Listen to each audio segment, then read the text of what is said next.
I've been asked quite a few questions about my Land Rover and its double cab, crew cab or whatever you want to call it. It's actually not a double cab or a crew cab, it's just something that I concocted.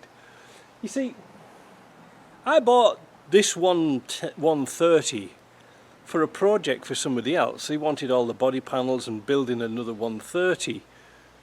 But I had actually a 110 kicking about. So I thought, with all the bits and pieces that's left over, why not make another 130? Seems practical, doesn't it?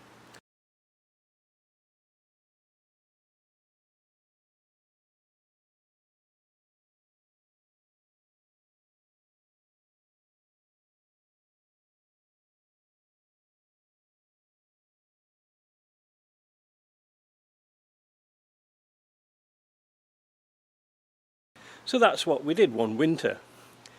We took the 110 and grafted on the remaining parts of the 130 because we had a lot of bits left over, as I said. And this is the reason why it's got the pickup box on, because I use a pickup box on the proper 130, if you see what I mean. So this is sort of a 110 stretched to a 130, if you see what I mean. We just copied off the galvanised chassis and put extra outriggers on, etc. Now, why is it like this? Well, I don't mind a pickup, but a pickup for me is too tight, it's too small, you can't get anything in it, and you really want to put your gear in. So I had some spare back doors for a station wagon, and we just cut them down, brought them together and welded them up, and the glass is actually plexiglass or perspex. And it works quite well. My original idea for this was to make a pattern like out of this, steel and aluminium, and then make a fiberglass mould to make a door. Well, never quite got round to that.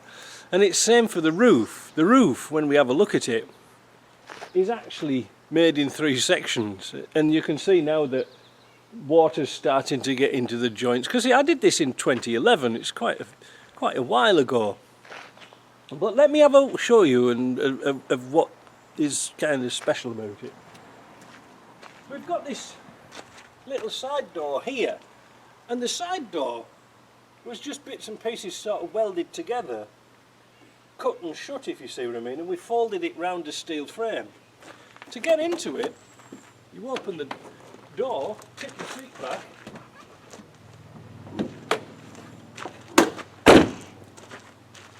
and on the inside there's a handle, or half a handle, for a series truck. Let me move the camera. So now you can see how I did it. I used the regular frames off a station wagon, just moved them, cut them, welded them up. But again, the original intention was to make them out of fiberglass. Well, like I say, that never happened. But we put the handle on the inside, the latch, and no handle on the outside, so there was, because otherwise it would look stupid because the handle would be here. Well, we don't need that, we just open the door to get in. And of course you can keep all your paraphernalia in the back of there, it doesn't really matter. And it shuts well. The roof, I don't know if we can see this, it's such a bright day. I'll see if I can move the camera up a bit. In a minute. There, probably you can see that now. It's made out of 3 sections, and of course after all the vibrations and stuff like that, it's starting to crack where I blended it together. But this piece here is actually fiberglass. I made a moulding off the 130 roof and copied it, and we got an old pickup roof that was damaged, and the problem with that was the old pickup roof, the frame was steel and this is aluminium, so we couldn't really join it together, so we sort of overlapped it and riveted it all together. And this is all overlapped and this is all overlapped, but when I joined it with all the filler and stuff like this, it started to crack. But again, the original intention was to make a fiberglass moulding of that so we could use it again. This piece here is the back of a pickup box for a 110 regular or a 110 van, and this is the back off a regular pickup.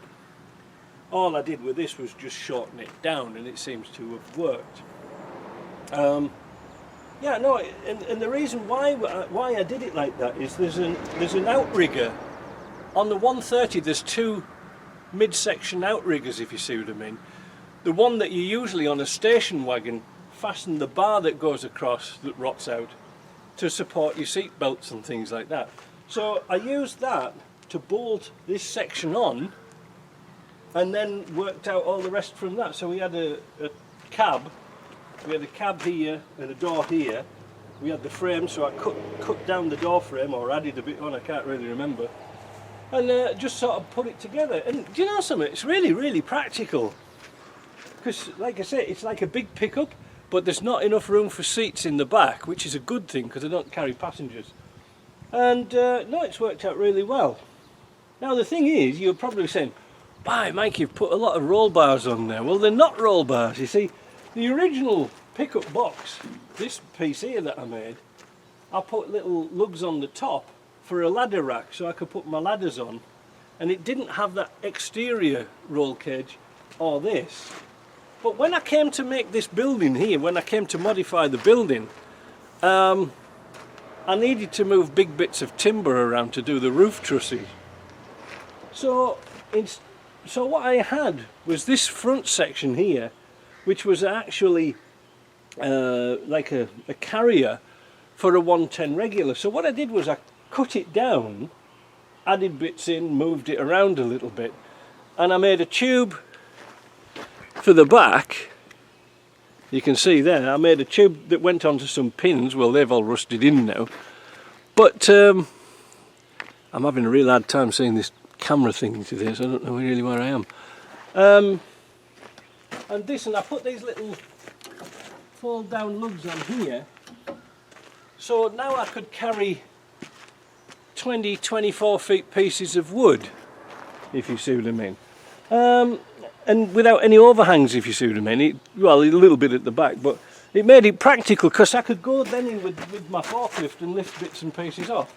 It was all sort of practical, if you see what I mean, but not intentional. But it isn't a roll cage, it's only bolted onto the panels here, so, but by gum, it could take some weight. And I actually made it a little bit lower than my original bar. I should have made it the same height, but well, I never did it. And it's been really practical to put some lights in the corners here, like in all four corners. And that was for when it's dark at winter. You want to drop the sides down and load up, well, you had some light shining on the very area that you were going to work. Most important. Same at the front. The light shines out at sort of 45 degrees. Lots of people put lights pointing straight ahead.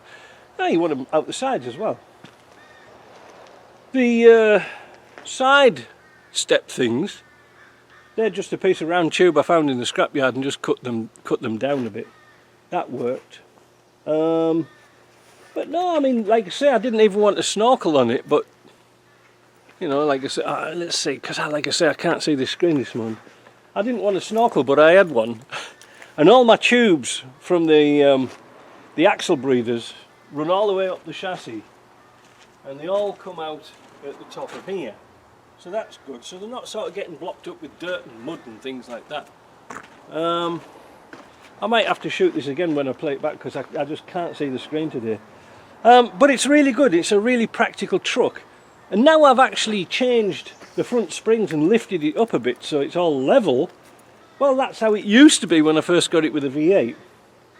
And it's a really, really nice ride. I was out in it on a dirt road yesterday and it just soaked up all the bumps. So no, I like the drop side trailer like this. It's really handy. On the second one I did, like I say, I'll have to change this around again. Let's have a look at this trailer box. The drop side fittings I got from the UK, but on the second one I made it taller because when I was putting things in like gardening stuff and trees and branches and things like this, you couldn't get all that much in, so I made it a bit taller. And also the screen on the back is really handy to stop putting things through the back window if you're going to the scrapyard or anything like that.